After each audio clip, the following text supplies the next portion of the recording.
I think this issue has become more important with the recent global financial crisis.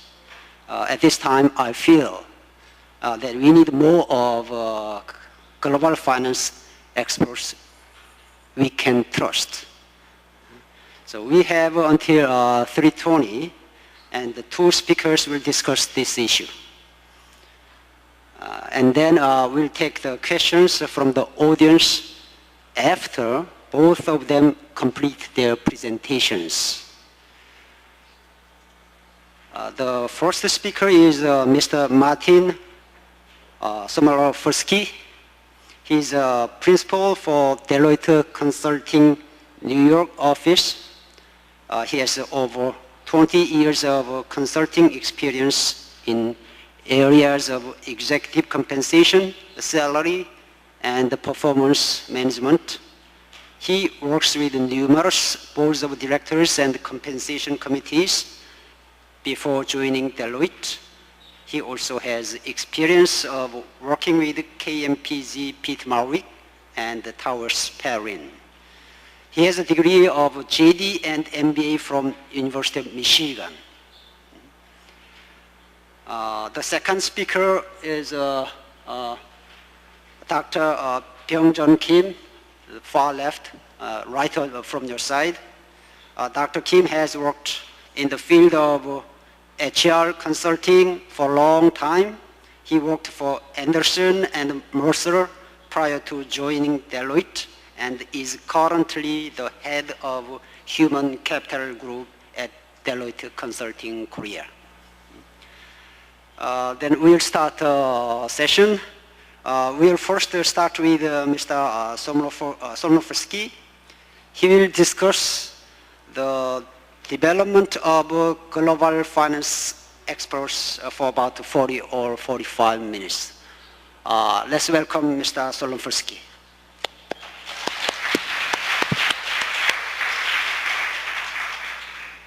Thank you. Happy to be here in Korea to talk about what I think is an extremely timely and exciting topic. As you know, we have faced unprecedented challenges in the financial services market industry, and even despite all the layoffs within the financial services globally, there's still very strong competition for talent. We're going to discuss that. We're going to discuss kind of how the page has turned a little bit in terms of there's a new environment out there that firms need to compete in, and they have to understand what the workforce looks like. And so we're going to talk today about a number of things. One, we're going to talk about the global talent landscape. How does it differ across the globe? And there are some very important differences. How does it differ amongst generations, which intertwines with the supply and demand of labor and skilled labor in particular across the globe?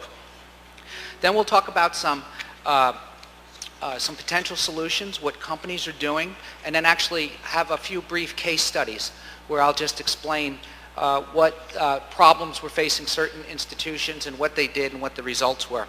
And then at the end, briefly go through a series of 12 different countries, approximately 12 countries, where we have actually interviewed not only Deloitte practitioners throughout the world, but also some of the larger commercial banks, investment banks, and other financial institutions to determine what does the labor market look like in your particular country, and what are the challenges, the key challenge, one or two challenges that you're facing. So at that point, I'll turn it over to Mr. B.J. Kim, who will talk about the situation specifically in South Korea. So why don't we get started? And really, just as a way of introduction, as you know, the environment in financial services industry is facing unprecedented challenges. Despite the fact that there's been layoffs in certain areas, there's been a number of companies that simply don't exist anymore. World famous companies like Bear Stearns and Merrill Lynch and Lehman Brothers are now they either don't exist as companies anymore, or were taken over by larger commercial banks. all due to some of the risk-taking activities that occurred within the financial services. At the same time, these same firms, to the extent they still are pursuing and their former competitors, while they might be downsizing in certain areas of their organizations, are also hiring and competing very heavily for skilled talent in other areas that are still doing quite well. And so this demand for talent, the desire to retain and develop talent is still, even in today's market, a very big concern. And certainly, hopefully as the economy gets better, some months down the road, it'll be even a bigger issue. And certainly the issue, as I'll explain today, continues to become more global as we go along. One thing you'll notice is that the supply of skilled labor is not consistent across the globe. And so in countries, say, like South Korea, where the investment banking industry is just starting, it's not like you have a lot of local talent that you can utilize to build those businesses. You have to seek talent outside of the country. And there's a lot of other situations like that where talent needs to cross borders, not only to just meet the demand for filling positions, but also as a tool for developing individuals, as a tool for attracting and retaining them as well. Because we'll get into this with the generational differences. That's a big aspect of being part of Gen X or Gen Y, the ability to work on international teams, the ability to work outside of your home country is really part of your rewards package. And so all of these things are intertwined, and we can think about them separately, but also hopefully we can bring them all together as we walk through this today. Let's look at the global talent landscape. When you look at financial services, there's a lot of business challenges that organizations have to overcome. Addressing the aging workforce in certain countries. How do you retain top performers? How do you meet the global talent needs that you might have? How about the skill gaps that seems to be growing in a lot of areas? How do you enable global mobility? How do you run a global mobility program successfully without it being too costly and at the same time getting some returns on that program? And then how do you foster employee engagement? Not just loyalty, but engagement, where they take loyalty a step further and become very valued and strong employees for the company. And so when you think about this, there's a lot of key strategic considerations that you have to think about. So for instance, do you have the human resource capabilities to achieve your goals over the next, say, 3 to 5 years? Have you invested in the right capabilities, the right talent pools, groups of people that have certain skills in order to meet the high growth segments and the demands of that particular part of your business? And so these are all different questions that you need to ask and that companies are challenged with. Okay. So when we think of the challenges today, we start with the global labor supply. What is the global labor supply? And how does that impact your particular country? Do you have shortages in particular areas depending on where you're running your business? How do the generational gaps affect you? Do you have a lot of folks that are baby boomers, so to speak, that are leaving the workforce, creating a big gap in talent? Who do you have to replace those with? And how do you treat the workers from Generation X and Generation Y versus the baby boomers? Another thing we'll talk about is the employee value proposition. This is essentially, why would an employee want to work for your company versus another? So it's the set of compensation and benefit programs, but also the training, the development, the work environment. What does that package of things that you offer an employee, and are they enough to have them work for you versus another company? Is it enough to retain them? And that's really, at the end of the day, the equation that you have to solve for in terms of global talent management. And so you need a good global talent management program as well. And when we talk about global talent management, we list here a number of different potential solutions, approaches to working with your employees to gain commitment from them and to attract and retain your workforce.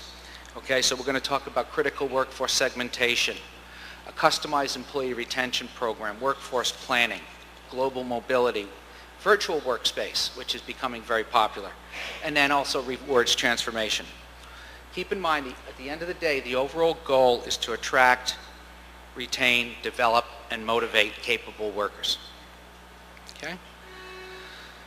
So this is just a statistic that we want to throw out so you can think about when we talk about the global talent landscape. So in the time it takes for us to finish this presentation today, approximately 728 babies will be born in India, 123 will be born in the United States, and only 19 in Germany. Okay? So 20 years from now, what does that tell you about what their workforce will look like, what their talent pool will look like? Where will we be getting our engineers and financial experts from? Probably a lot from India. Probably not too many from Germany, just on pure numbers. And so this is an important thing to consider. So when we look around the globe, different aspects, different countries are positioned differently. So if we look at Western Europe, by 2050, okay, that's 40 years from now, 60% of the working population will be over 60 years old. Well more than half of that workforce will be over 60. Who will fill all those positions that will then be open? And that has to do with birth rates as much as anything. Germany has been seen graduating, will see its graduation rates decline by 1/3 since 1995. Again, they just don't have the population growth. Eastern Europe has different issues. They really have, in some countries, have a shrinking population, but also in business environment where the rules change almost daily, and it's hard to attract people to work in that kind of environment. And so that, coupled with the inadequate training and lack of experience in a free market type economy, leads to a labor supply that is very, very thin. In the U.S., currently we know that a lot of the baby boomers are retiring, which is creating a whole set of issues. But as we look forward, say 40 years from now, we estimate in the U.S. that 60% of all jobs that will be required, the skills required for those jobs will only be possessed by 20% of the population. And so we'll have a whole set of jobs, high-tech, high-skilled jobs, where we have plenty of people in the workforce, but people that are not qualified to do those jobs. The colleges and universities will only graduate a fraction of the required scientists and engineers that we'll need to do all these types of jobs. So even in a very large economy like the United States, there's going to be a shortage of certain types of positions. Of course, where will we get those from? We'll have a lot of immigration from places like China and India, which we currently do now, to supplement the number of highly skilled workers we can produce. Currently in India, salaries for supervisory positions are increasing at 20% rates per year. Again, due to supply and demand, certain shortages for qualified managers. In Japan, within 10 years, 26% of the Japanese population will be over 65 years old. Very much an aging workforce. In Korea, the percentage of South Koreans over the age of 60 will jump to, in the workplace, will jump to 41%. Again, very similar to Western Europe. So you could see the supply and demand function of labor, and skilled labor in particular, is going to be a key consideration for a company's success. And the ability to attract and retain the best and the brightest out of those organizations will ultimately determine whether your organization will be successful or not. This is a really, to me, it's a chart that really shows the situation quite dramatically. If you look at the blue lines between 1970 and 2010, most countries around the world showed a an increase, and sometimes a very sharp increase, in the age of working age population. In other words, people of the age capable of doing the jobs, not too young and not too old.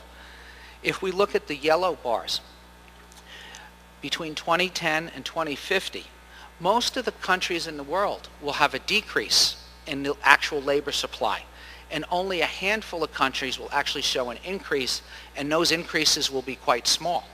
So India, the US, Mexico, and Brazil, they will have actually an increase in workers of working age. The rest of the world's going to show a decline. And so obviously the supply and demand of labor is going to become much more tight. And the question is, where are you going to get your skilled employees from? And once you get them, how do you keep them? How do you retain them? And so those are very key issues. And that's what we're going to discuss today. Now, further complicating this situation is we have generational differences. So one thing we've discovered is that in the US we have baby boomers, we have Gen X and Gen Y, and the way these individuals think and approach their jobs and approach their lives is very much similar to what is happening around the world. A lot of that has to do with the internet, where ideas, trends are exchanged very freely over the internet. And so you'd be surprised how many people, whether it be in South Korea, in China, in Hong Kong, will have access to the same music, the same trends, and the same styles as someone living in New York or even in the middle of the United States in a small town in Iowa. So again, the situation is very similar across the globe. And so when we think of baby boomers, we think of folks that are fast approaching retirement. The first wave of baby boomers just about hit 62, 63 years old this year. And so a lot of those folks are already retired in the U.S., and certainly a lot of them are getting ready to retire, and hopefully the financial markets will recover enough to enable them to do that. But these are folks with specialized knowledge, and they tend to be loyal to their companies. They have a very strong work ethic. Their jobs and careers usually come first, and they have a lot of senior leadership. So what does that mean? That means there's a big void that's going to be left at most organizations. How do you fill that void? Who's going to run these organizations that the baby boomers have run for the last 20 years? What further complicates that is the desires of Generation X and Generation Y, who are going to replace the baby boomers, are very different. In a sense, baby boomers were quite easy to manage because they had a strong work ethic. If you wanted them to work harder, to achieve more, you could put a nice incentive plan in there and pay them a little bit more, and they would generally respond. Well, when you're talking about a Gen X or a Gen Y, they might say, no, I want to take Friday off so I can take a 3-day weekend and do something else. I have work-life balance issues. I have a different set of desires. I have a different set of things that will motivate me. Money is not going to be enough because there is a certain level of affluence a lot of times with the Gen X and Gen Ys, largely because their parents, the baby boomers, have created that for them through their hard work over the years. And so these folks are less loyal to the company. They want work-life balance. They change jobs every 2 to 3 years. They're very tech savvy, and they're very quick to adapt. So there's some very positive things about the generation as well. It just makes it more challenging to manage them and to find out what really motivates them to stick with your company and to do a good job. So the big challenge is, how do you make talent development a strategic priority while recognizing the global supply and demand for talent as well as the generational issues that are presented? What we have found is that there are too many financial organizations still dismiss talent management as a short-term tactical problem rather than an integral part of their long-term business strategy. And I can tell you that in the financial services industry, they have actually lagged behind even other industries in this regard, because their solution to attraction, retention, motivation always has been, oh, we'll just give you a large bonus program and we'll throw money at you and that will keep you happy. And that worked actually quite well. However, with all of these folks that it worked well on getting ready to retire and the new generation coming in, it doesn't work quite that simply. Okay, and we're going to talk about the employee value proposition and how that's changed and how that is the key to a company attracting, motivating, and retaining individuals in their workforce. So as baby boomers retire, companies need to adapt their programs to the new generations in the workforce. As I mentioned, we talk about the employee value proposition. It's the set of attributes that the labor market and employees perceive as value they gain through the employment of an organization. It includes everything about their job. So reward and recognition, how much you pay them is still part of it, what's the benefit program. But also, what are the career development opportunities? What's the work environment like? Are they empowered? Do they communicate with senior management? Are they part of the discussions for strategic direction, or do they just get told what to do, which was the old way of doing things? What's the work-life balance? Are there flexible hours? Can you work from home? We're going to talk about virtual global mobility, which is very important, or virtual workspace, the ability through technology to work in teams, people that you will talk to, you'll email, and you may never meet in person. It's a fascinating concept. And so when you think of the employee value proposition, the easiest way to put it is in this question. Why would a highly talented person choose to work here at my company? And it's the combination of these four things which comprise the employee value proposition. It's the entire set of offerings, and if you think about it, what you pay someone in terms of cash and benefits is very easy to copy from your competitors. They can find out what your salary is, they can find out what your bonus program is, they can match it, they can exceed it by 5 or 10%.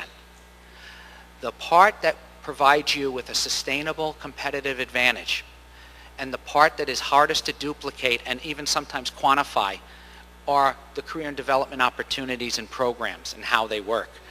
The work environment, that's hard to duplicate if you have one culture in your organization and you're trying to recruit people from another organization. And certainly the work-life balance and how you structure that, and do you work in virtual teams or not. So those are things that through no real huge additional cost, you can differentiate yourself as an employer, the old employer of choice, and create a scenario where you're retaining and ultimately attracting, once you create a brand for your company, attracting the best and the brightest because they want to work for your organization. And so that's really the challenge, and that's really the whole point of global talent management as a competitive advantage, and certainly as a competitive imperative to actually compete in the marketplace. Okay? So what are some of the solutions? Here's some of the popular approaches, and you'll see a lot of these overlap with each other. When I talk about rewards transformation, that'll be part of workforce planning, it'll be part of customized employee retention programs, okay?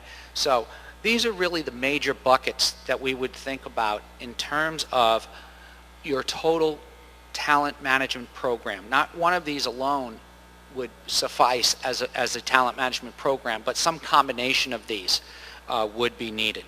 And so if we go through it, the first one we talk about is critical workforce segmentation.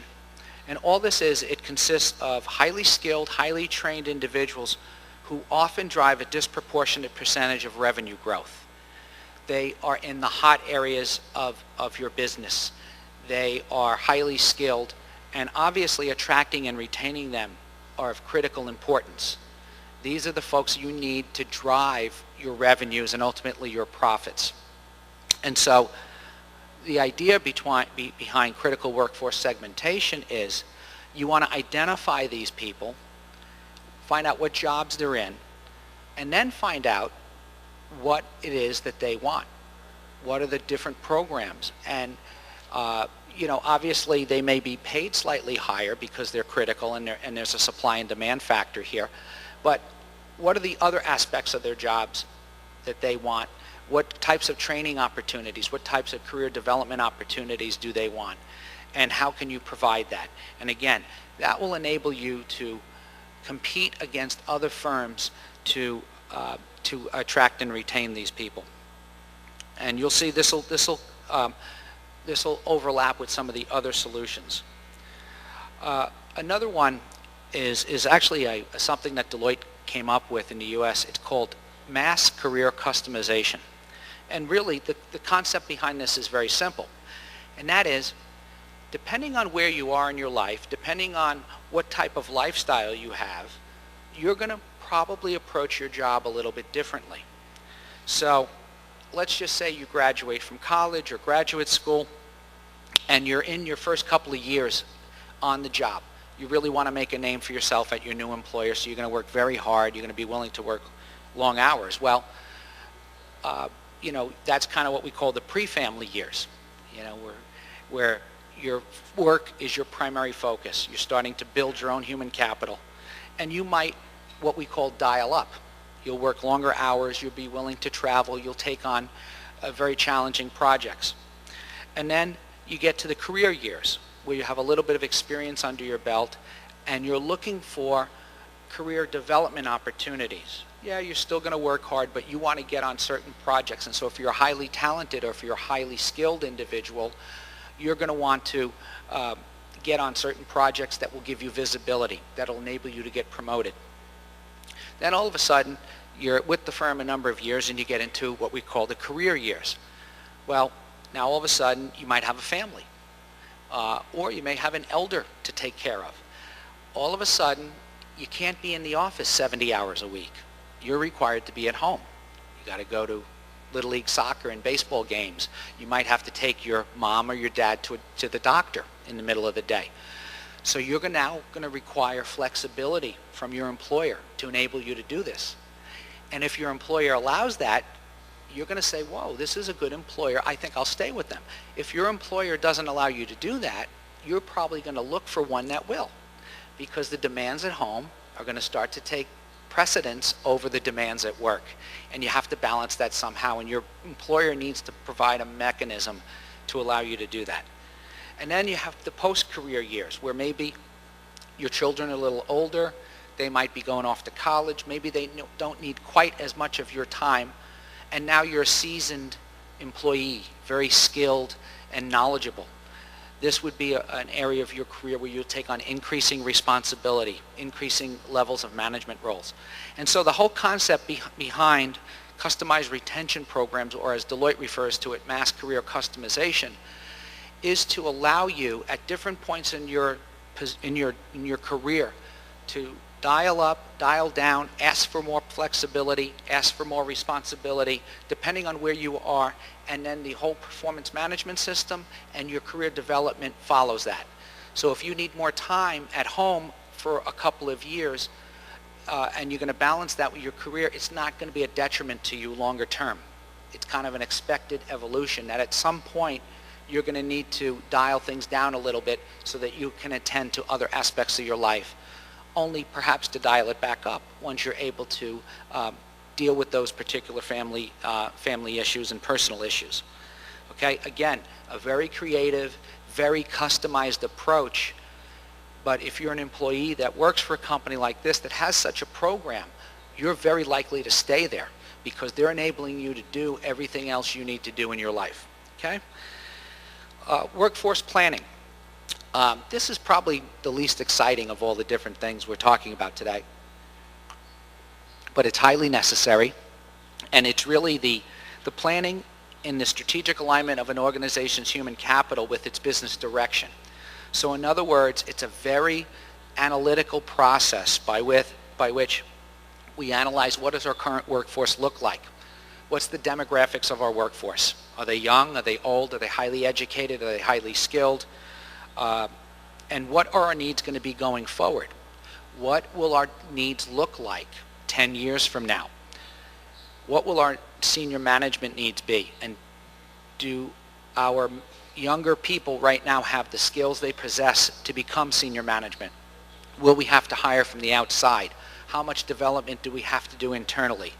And so this is really an analytical approach to analyzing all of these aspects of your workforce and comparing them to the marketplace and the supply and demand for skilled labor. And so it's really kind of an econometric view of your workforce and how it compares to what your needs are expected to be like going forward. And so it's a very important thing, and this will tell you we need to hire more people in finance. We need to hire more people in other aspects of our business, and so that when the time comes, you're ahead of the game and you're in a competitive advantage versus your competitors. Okay? Global mobility. This is actually, and I'm going to spend a few minutes on this slide. As you can see, there's a lot on it. But global mobility is the movement of people across international borders for any length of time for any purpose. Okay? What most people think of global mobility as is, okay, we take an employee and maybe move them to another country for 2 years, or maybe move the employee with their family, take them there for 2 to 3 years. Maybe they have to get their children into various schools. They have to get housing for them and so on and so forth. And so the real challenge is to see this as a strategic aspect of your total human capital growth and resources, as opposed to just something tactical where we might have a need in a particular country and we're going to put somebody over there to help solve whatever the problem is or the need. It's becoming much more than that. Again, we talked about Generation X and Generation Y. So whereas in the past we might send somebody overseas for a couple of years and they would be very apprehensive about going, because when they came back they'd be worried, was there a job for me? Am I going to get demoted? Is this going to be good for my career? And the answer to all of those was, I'm not sure, but we really need you to go over there and we'll pay you a little bit of extra money and we'll cover some extra housing costs and so forth, and it'll be a good deal for you. And so enough people went, and ultimately what the history of that has been is that when they came back, oftentimes either there was not a job waiting for them, there was not a comparable job waiting for them, and more often than not, they did not take advantage of all of the skills that the individuals learned while they were on the international assignment.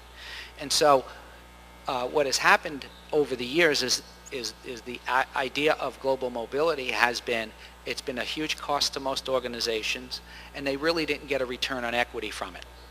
Well, the way it's being viewed now is first and foremost as something that actually some of the Gen X's and Gen Y's are demanding as part of their employee value proposition. They're saying, I want the ability to work overseas. I want to explore other cultures. I want to go to another country for 2 years and gain that experience. And so it's becoming part of the attraction and retention package for companies. It's becoming much more strategic. Also, historically, when someone went on an assignment, nobody ever measured a return on investment for that move. Oftentimes, even metrics and objectives were not set out at the beginning of the international assignment. And so the net result was things were not measured. And as you know, if things are not measured, typically they have a tendency either not to get done or not to get done well. And so there's been a shift where now they're setting objectives to be achieved over a particular period of time and trying to measure that and trying to measure the return. And so what we're getting is also a benefit for that. Since the world is becoming much more global, we need managers that have global experience. So this is becoming a very important part of developing the next generation of leaders and managers in your organization. So they're demanding it as part of their employee value proposition. You need it as an organization in order to develop your next level, next generation of managers and leaders, and it can be a competitive advantage for you if you have good programs. Another thing to keep in mind is that global mobility can be more than just sending somebody overseas for 2 to 3 years. It could be, quote unquote, an extended business trip where somebody goes for a month or 6 weeks, and then comes back. Also, if you couple a short visit to another country with the idea of virtual teams and virtual workspace, and you get on a project that's being run virtually, and you're talking to somebody in the United States, in Korea, in China, in India, and that's your work team. To the extent you may have met these people in person, it will make you much more effective when you're working virtually. You understand who you're dealing with, you understand, you might even have a friendship. And so this could be a very powerful tool for building camaraderie within your company and building really essentially global citizens and global managers, which you're going to need in the years to come. An interesting study was done by McKinsey where they actually went to about 20 different companies that had pretty well established global mobility programs, and they asked them a series of questions. Did you measure return on investment? Did you do certain things? And basically scored it out and said, okay, here's the scores for all the 20 companies, and here's your highest scores, here's your lowest scores. And then they looked at the financial performance of those firms. And lo and behold, those companies that had the highest scores on global mobility also had the highest financial returns. And so there's definitely a correlation between doing things like this right and retaining these people and having a successful program, and then ultimately financial success for your organization. So of all the 6 buckets that we're talking about here today, this one might be the most important.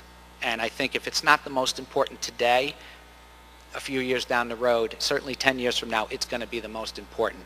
And so having a really well-established, good global mobility program is critical. I talked about virtual workspace. This is becoming much more popular with video conferencing, conference calls, the ability to use instant messenger on your computer across an entire, your company across the globe, where you can sit down and send somebody a quick message instantaneously and get a response, even quicker than email.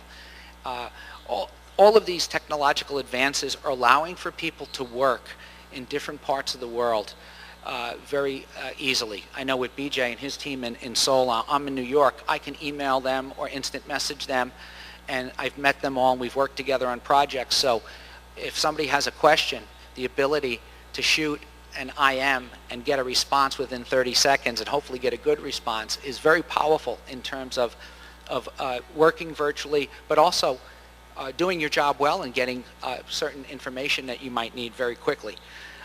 So this is going to be another big thing. So having the right technology in your organization can enhance all of these other aspects of talent management. And also it gets people talking cross borders. It gets people interacting across borders. So it's a very powerful tool. And when you combine that with even some brief in-person meetings with people that you know around the world, it makes a huge difference in terms of not only your own job satisfaction, but your learning, because you can learn from folks across the world. So a very big piece. It seems very simple, but technology is allowing that. Rewards transformation. This is another idea that was kind of developed by Deloitte, and the whole aspect is, we talked about critical workforce segments. Once you identify critical workforce segments, the idea is to have a dialogue with those people. In other words, survey them, ask them, what's the important aspects of your job? What would you like to see changed? What can we do for you to help you do your job better? What can we do to you to help retain you as an employee? And so the whole concept here is the ability to customize reward programs for small segments of the population of your employees that are highly productive and highly valuable. And so the net result is that we would segment the workforce, and let's just say it's your IT department, which you're going to have 3 years of very intensive projects, and you need these folks, and you need very low turnover, and you need them to perform well. Well, you survey the IT department. What is it you want? Well, maybe it's, I want to come into work in blue jeans every day because of the way I have to work on the hardware, and I'm a programmer, and I just want to be able to not dress in a business suit. Well, that might be something that's very easy to allow this group to do, and at virtually no cost. But yet it has such a high return to their job satisfaction. So the ability to do certain things like that. You know, we want to have, an hour for lunch where we don't get bothered by incoming calls or something like that. Whatever it might be, you survey them and you ask them in an open-ended fashion, and then you constantly do this. You have a dialogue with this group of folks. And so the net result is you're able to cater to them because they are a critical workforce segment, and they feel special, and you return on investment because they're critical to whatever it is you're trying to accomplish, whether it's revenues, whether it's a big internal project. But again, it's all part of developing your talent through attraction and retention and motivation and keeping folks happy at the workplace. Okay? So as you can see, any of these 6 different items that I discussed, none of them are a solution in and of themselves. But taken together, it becomes part of a talent management program that is essential for running an organization. I'm going to go through a couple of quick case studies, just very briefly, just to show you what some companies are doing on different aspects, different problems. This one is talent retention in a critical workforce. It's at a very large commercial bank, and the company, they have a department that identifies high potential employees. And what was happening is that they've identified the high potential employees, but nothing was happening in terms of putting in special programs for them and making them get part of an accelerated process. And so what they did was they came up with this program, which was leverage talent partners to unlock potential employee career aspirations. So they created a program. They established a developmental review board, so a group of people that would focus on these high potentials and collaborate with them, interview them, talk to them, and find out what they need to do in order to refine and execute their career development.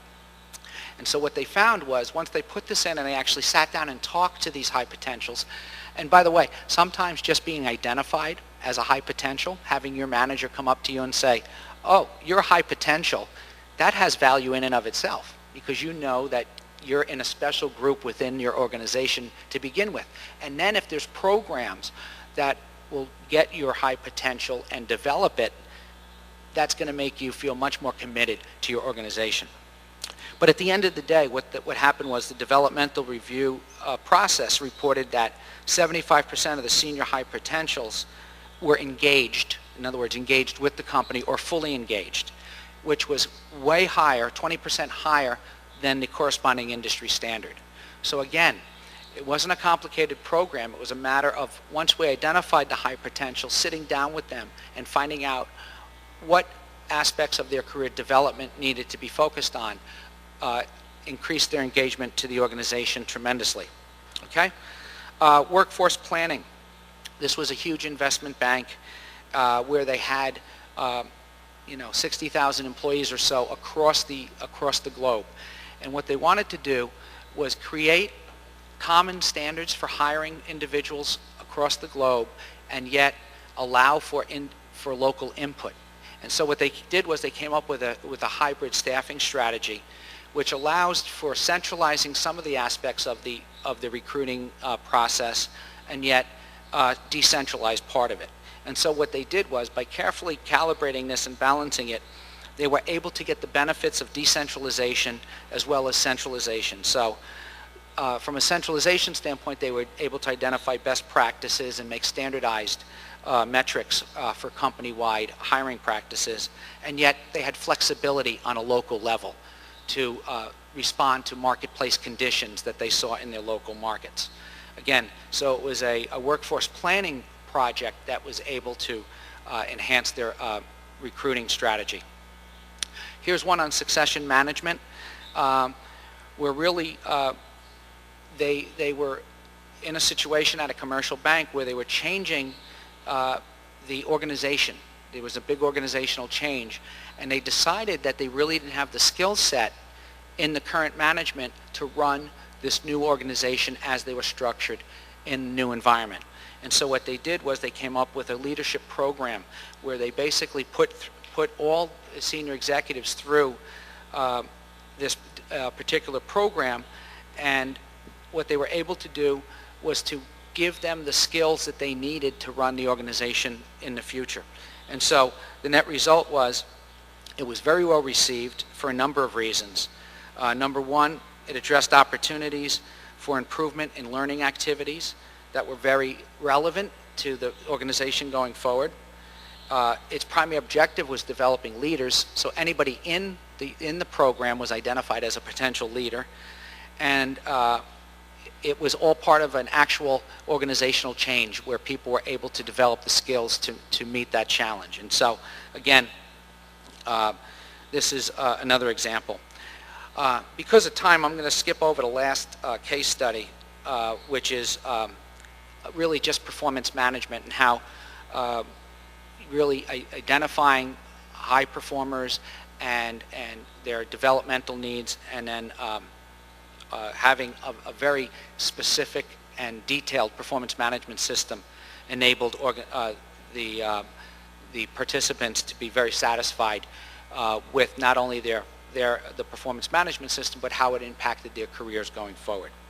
Okay? What I want to do here is just go through, might be of interest to people in the audience, particularly if you're from someplace other than South Korea, what the talent landscape looks like across the globe and what are the challenges. So what I'll do is I'll go through each of these real quickly and try to make one or two comments on it. Just first a quote, some of the world's most admired companies say that they will lose half their key people over the next 5 years. Think about that. Really all that means is that's a 10% attrition, which doesn't sound like a lot, but 10% every year for the next 5 years, you're going to lose half of your key people. Think about what that means in terms of recruiting, attracting new talent to your organization.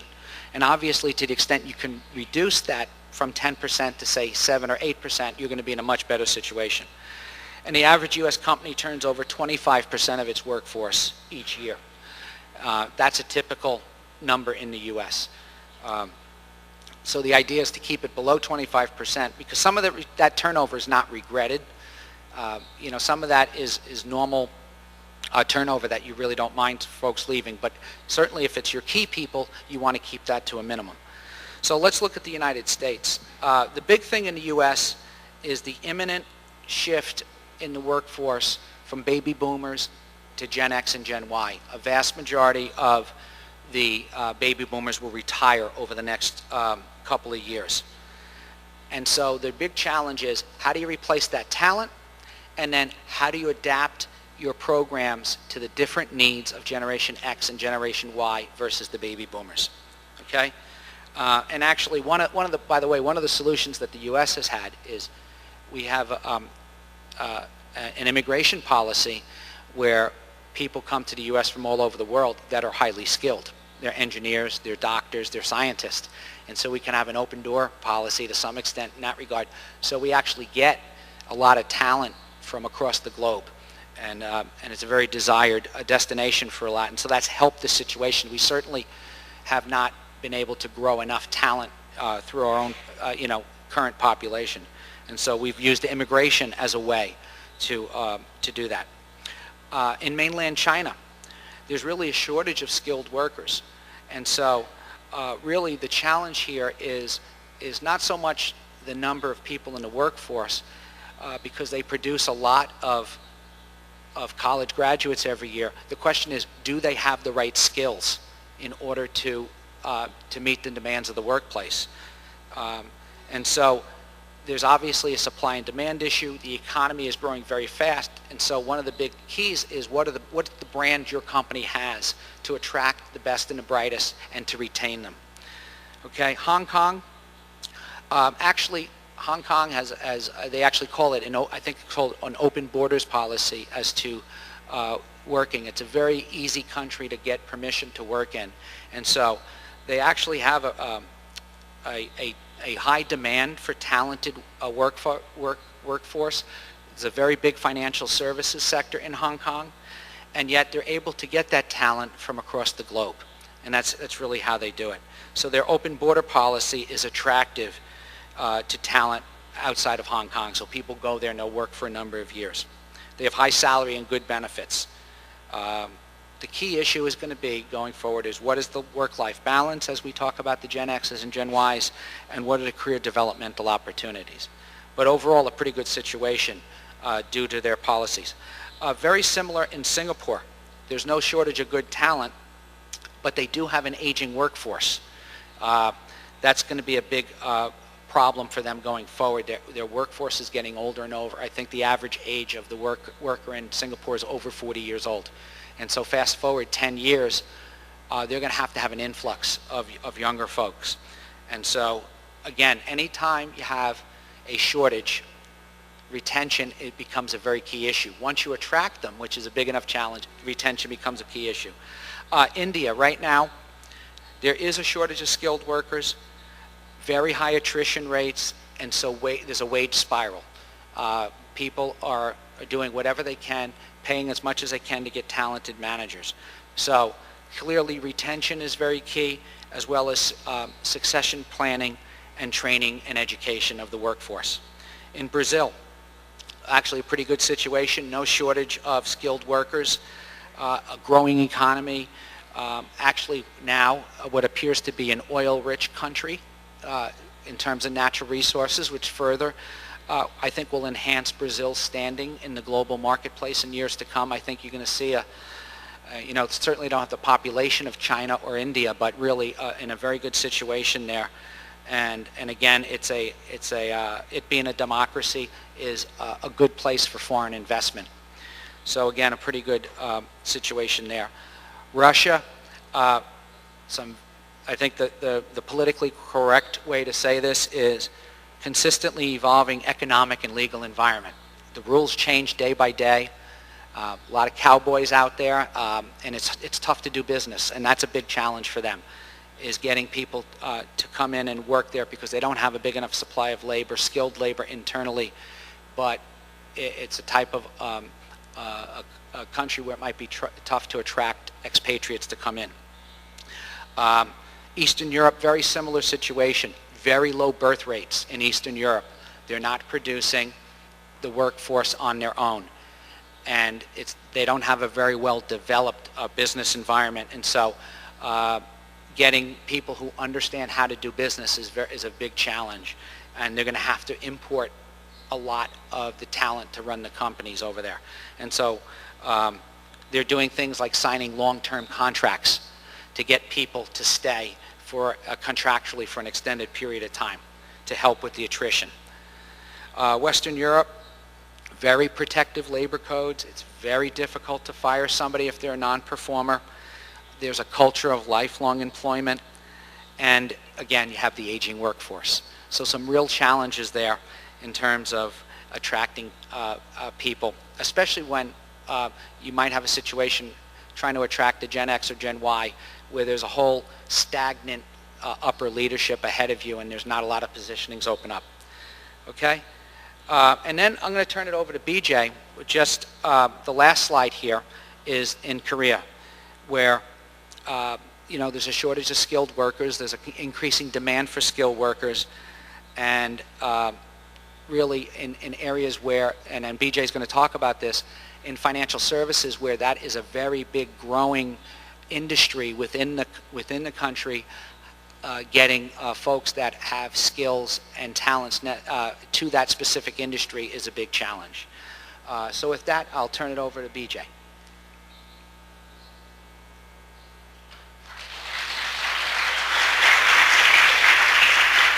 Thanks for the excellent presentation, Mr. Somolowski.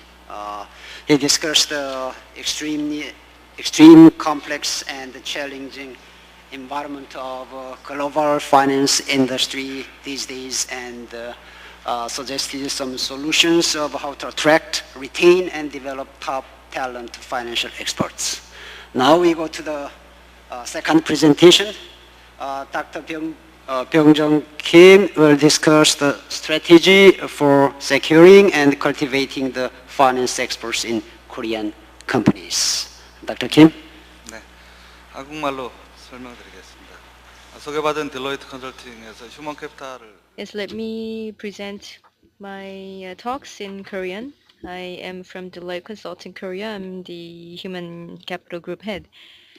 And so far, we've had a lot of a good discussion from Mr. Somelovsky. And because he also visited Korea earlier this year and he took part in some projects within our company and also in Korea, so I think he had a lot to say.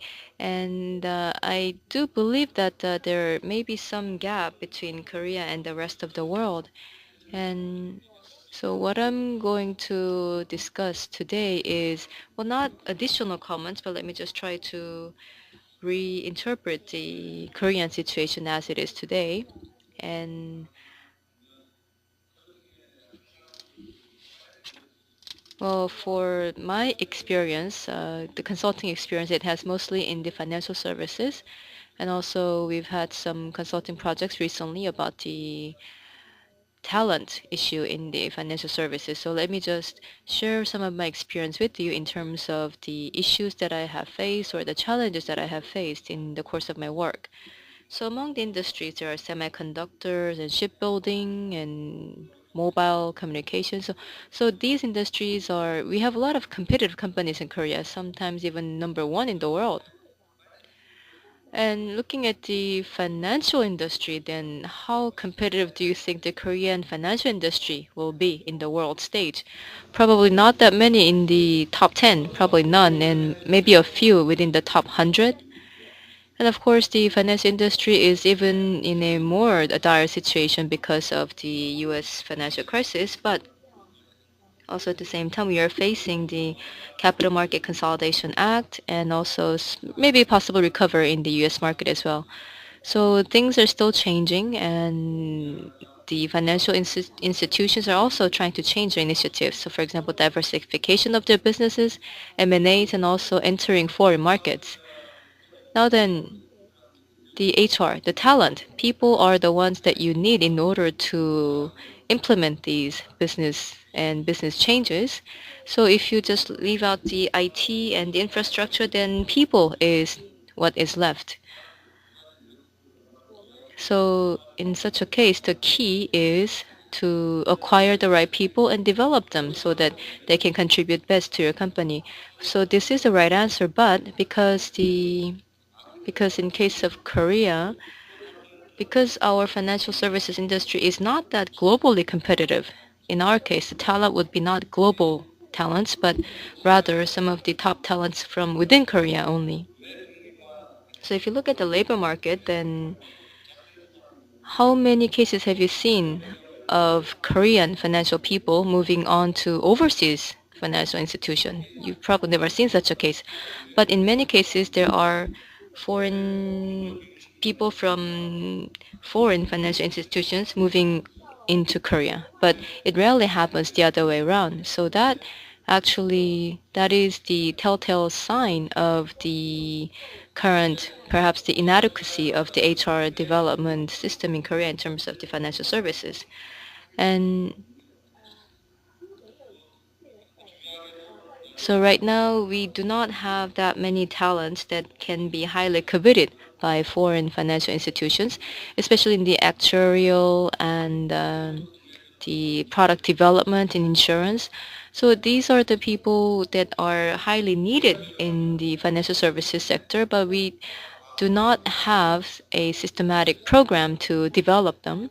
And I think maybe a few years ago, we introduced the rotation program, and then they because they needed more talents, but they couldn't get them from within. So I think that this is something that is a challenge for all the financial institutions in Korea. And about 20, 25 years ago, well, if you say experts, then you had a lot of what we call gurus. Like for example, he's the financial guru or diplomacy guru, and this is we call him a guru because he is well versed in certain industry, in certain sector. But in case of Korea,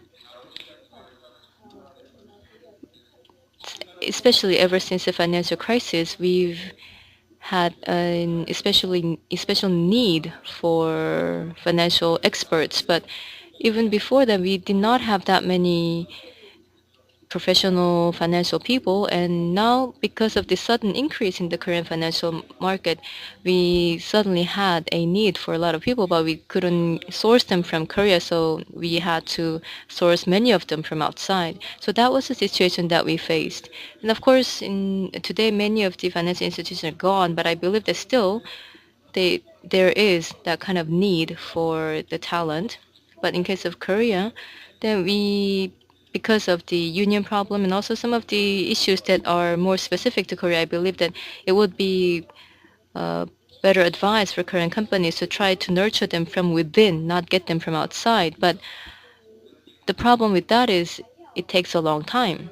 So you need to have a lot of advanced investment, and you also have to have a long-term perspective, maybe 10 or 15 years. At any rate, many companies now, also with the impending Consolidation Act, the Capital Market Consolidation Act, the barriers between the financial businesses will be gone. So now they need more specialists, more professionals in the different areas. So now they have an imminent need to develop these people, and I believe that the best way for now is to develop them from within. And another thing is that maybe there is a issue of maybe equity between the different companies. So especially for companies that belong to large conglomerate groups, then in such a case, maybe the compensation could be different, the evaluation could be different. And so the evaluation and the compensation, well, they have to be differentiated between the different people, because you have to provide more. You have to give more compensation to employees who achieve more. But we still have the traditional mindset, and also we have this kind of sense of equity. And some people believe that, well, if I were put in that position, I could be as well as that guy. And how come he's the only one getting that kind of compensation and I'm not getting it? So we still have the kind of entrenched mindset of equity, and this is something that we have to resolve in the next period. And also the financial services industry, this is a market that is probably the most fluctuating. And also especially in the securities companies. So the securities companies, we tend to think of this as very advanced field, but I was quite surprised to see that their compensation scheme was even more outdated than the Korean banks or insurance companies. So I believe that for the financial institutions across all fields of financial sector, for example, the banking or insurance, securities, well, because most of them are still lacking in global competitiveness, we have a lot of room to improve and to grow in terms of all these different systems and programs. And now then, talking about the talent development, well, we believe that we have made a lot of efforts, for example, introducing HR programs in order to develop them. But I think the biggest gap with the developed countries is leadership. So there's a big leadership gap between Korea and other developed countries. So the leadership would be CEOs or CFOs. And what kind of pipeline do we have in order to develop these leaders? And another question is, do we have an adequate succession plan? I believe that these are key issues. Of course, it is good to get experts from outside. And of course, if they have a good fit with Korea, then that's fine. But sometimes it doesn't work, and then they just take the money and run. So in such a case, well, you have to be more cautious and careful in that kind of approach. And the reality is that sometimes you bring outside experts into Korea, and then you have to have a good way of managing them. And you need to have the experts who are good at managing all the different types of people. So, for example, the team leaders or the division heads or the CEO, are these the leaders who are capable of managing the different types of people? So are they the good leaders who can manage different types of people? If that is the case, then even if you bring people from outside, then still there is a big possibility that it will work out. But sometimes if you bring in the people from outside, then even from within the team, there may be some resistance to the people who are fresh from the outside. So for the financial institutions, what they need is, on one hand, they would have to bring in the people from outside, but also on the other hand, you need to have some kind of risk control system. And in this context,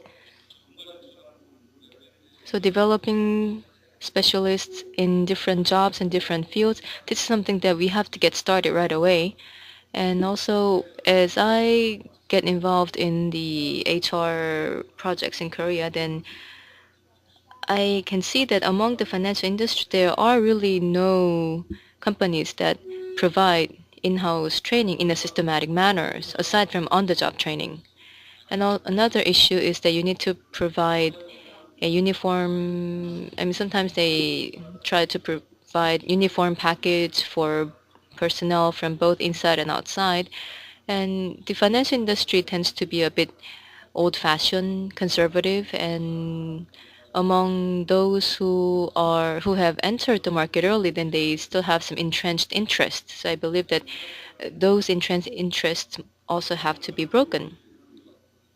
And in that context, I believe that Mr. Reginald from LG, and so the CHRO position is belongs to a foreign person.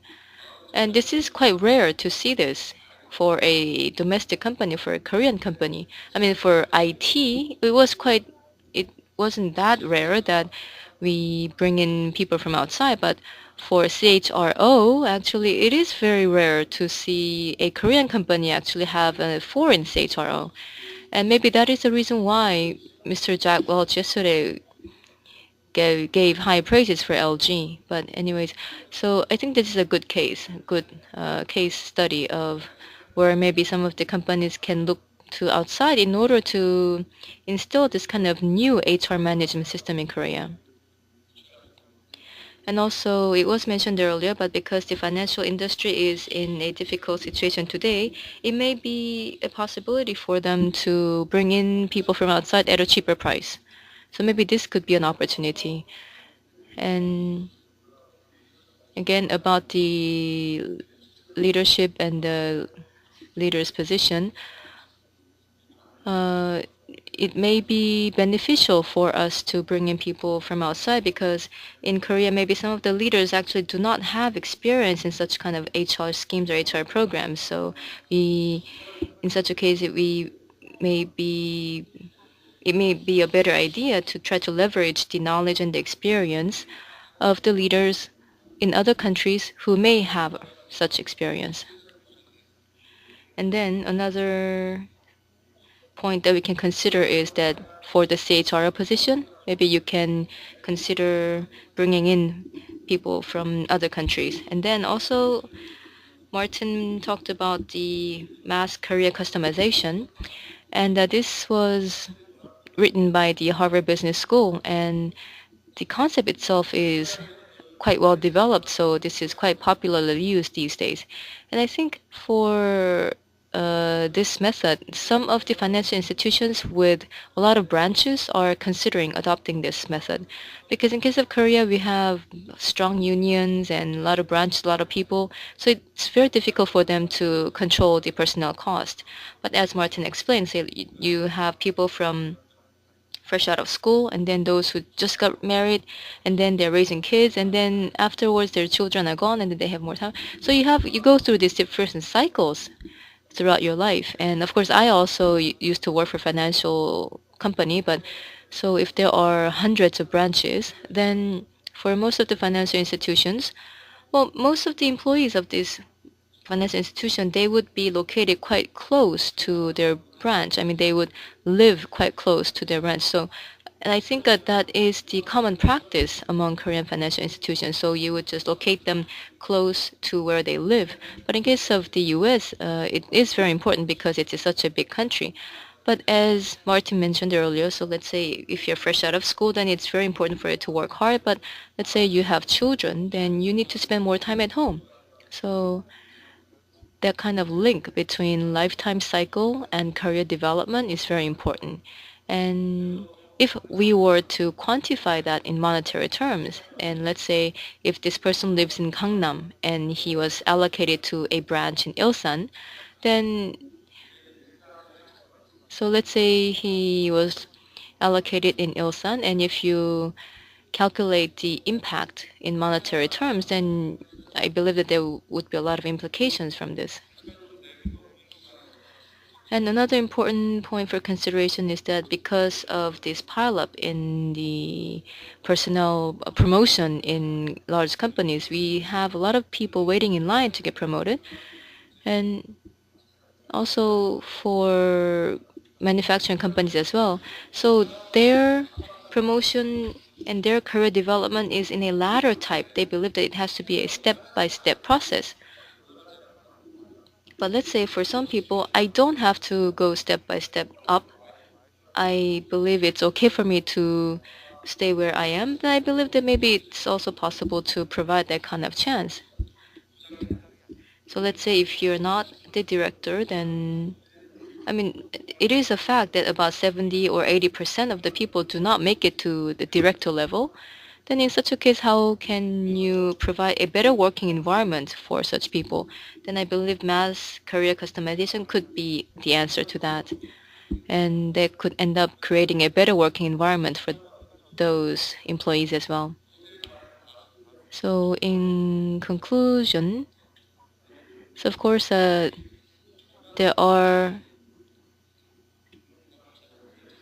so except for the few special types of financial companies,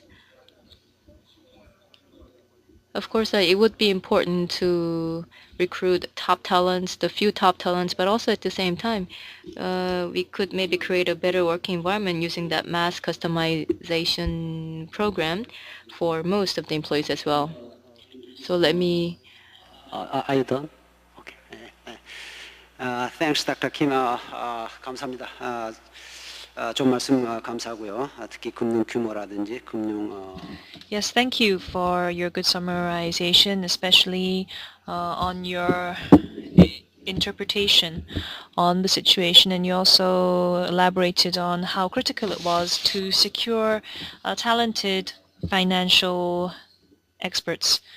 As I am Dean of the Graduate School of Finance at KAIST, I also wonder about that.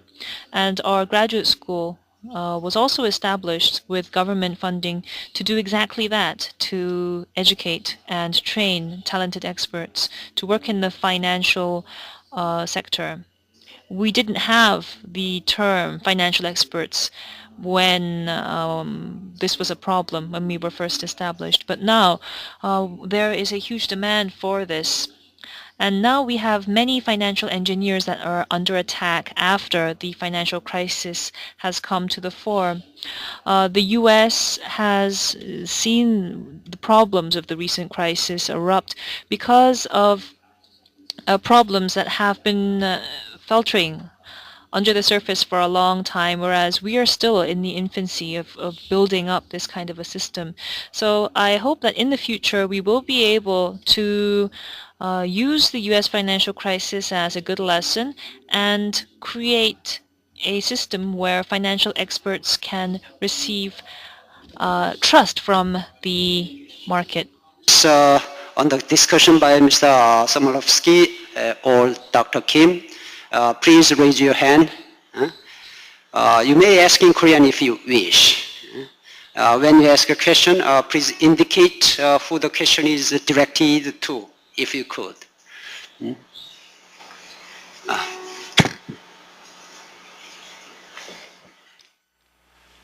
안녕하십니까. 저는 Good afternoon. I am working at a think tank. My name is Lee Jun-yeon. I'm also a consultant to a accounting firm. I am also very much interested in this issue of training talents. I want to ask my question first to Dr. Kim.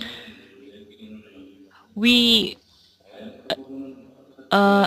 successfully have a foreigner as a vice president of the financial supervisory service. So I want to ask how you view this. And second, our president has currently established a committee with many foreigners. And one thing I want to ask is, first of all, I think the US and Korea is different. We are different in terms of culture. And second, we have different working environment.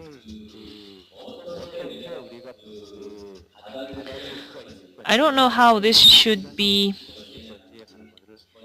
taken into consideration. I want to know how this should be considered in the process.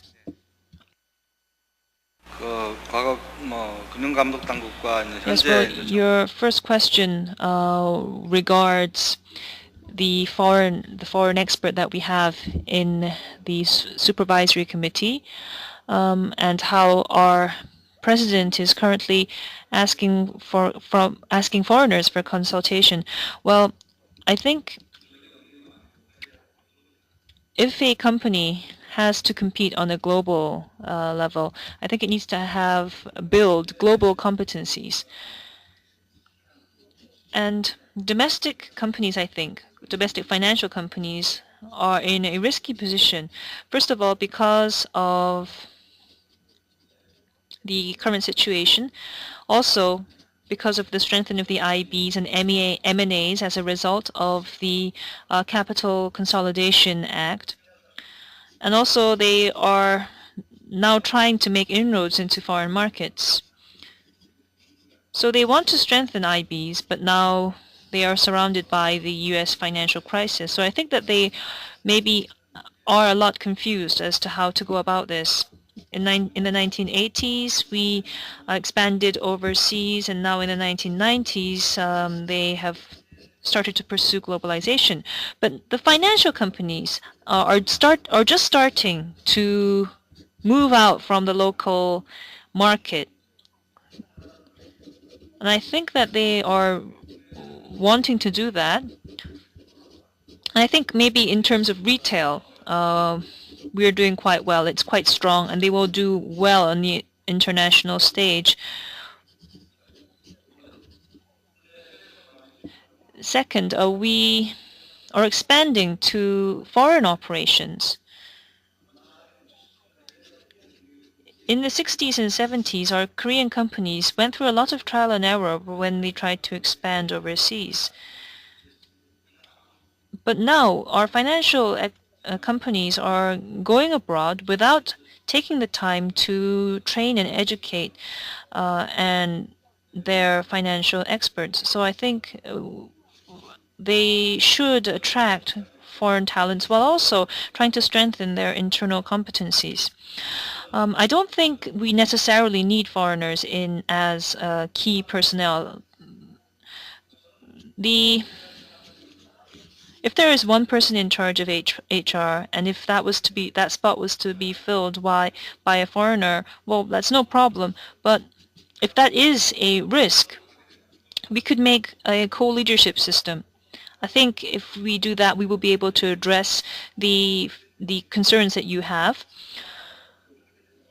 And I think it would be a lot more beneficial if we had that kind of a co-leadership rather than having just one person from a single nationality or a cultural background do this. And Martin went through some items. I think some of them were very insightful, but some are maybe not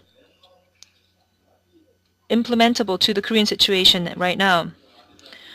I discussed a couple of things with Martin very recently, and I'm very much interested in the bonus scheme of the executives and IBs. And also,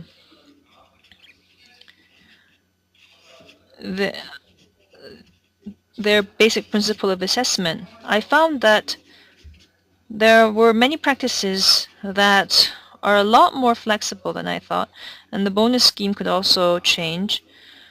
But Korea is different in that in Korea, the HR function is very powerful when it comes to providing such rewards, whereas in the US, it's given much more to the management, that direct management, and I think that's a key difference. Also, recruiting and compensating the employees, is that authority given to the manager or is it given to the HR division? Well, because of the cultural differences, we are seeing that kind of a disparity. So the authority to recruit them and assess them and reward them, I think that is very important, and it is deeply linked also to responsible management.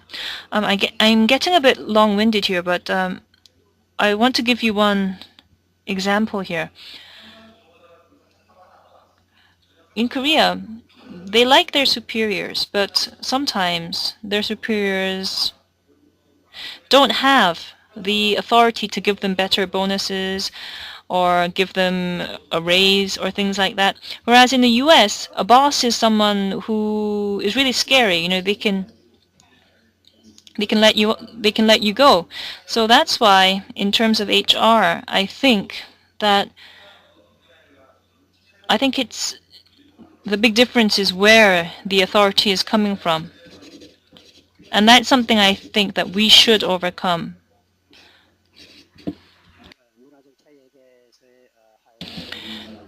Yeah, so he mentioned the HR management and the cultural differences. Are there any other questions from the audience? No question? Okay, then shall we finish up this session, or maybe I can ask one question to Mr. Solomsky, because he might have expected a question. Okay, under the current financial crisis, do you see some need for the change in the approach you have been using? For example, some people say that the reward compensation scheme of the many IB companies in the US is not appropriate because the system is designed such that they make a lot of money if they succeed, and then they don't lose much if they fail.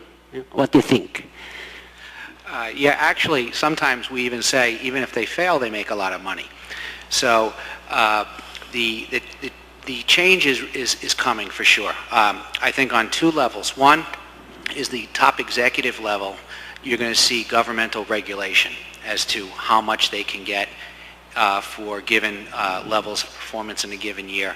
There's also, from a governmental standpoint, they're going to put in rules as to the amount of risk they can take in their programs. In other words, they cannot put in an incentive plan where the payouts are predicated on risky behavior, risky investments. So I think at the very executive level, you're going to see changes. But also, I think there's going to be a trickle down.